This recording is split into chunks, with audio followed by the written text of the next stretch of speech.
Good morning and greetings from Northumberland. It's a damp morning and I'm much relieved because I'm struggling with hay fever at the moment, as you can probably tell. So much so that I'm not going to record a prayer this morning. I just can't get through it without sneezing and spluttering and things. But I'm going to start with a verse from Scripture from the letter of James, chapter 4. James writes this: "Give yourselves to God. Resist the tempter, and he will run away from you. The nearer you go to God, the nearer God will come to you." Today is the feast of St. James the Apostle, James the brother of John.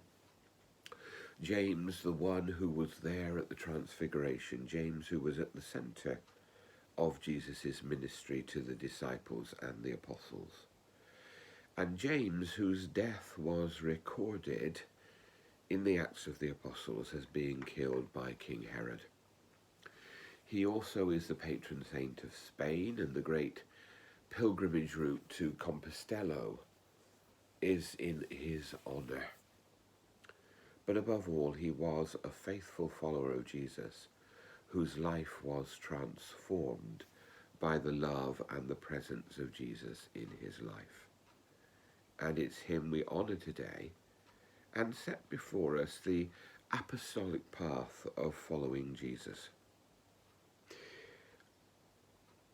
The bishops of the Anglican Communion are meeting in Lambeth in these next 2 weeks, and sadly the debate, I think because of a mistake by the Archbishop of Canterbury, is already being taken over by the issue of same-sex marriage, of gay people, of transgender people, because he's allowed a resolution that is very conservative and very dismissive of people of gay people and people who are transgender to get into the agenda.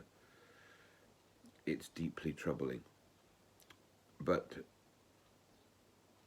there will be bishops who are struggling and fighting to maintain a view of the church that is open to people, that draws people in and calls people to be faithful followers of Jesus, starting from where they are. A church that's open and inclusive. I'm aware that people will watch this little reflection every day of different views.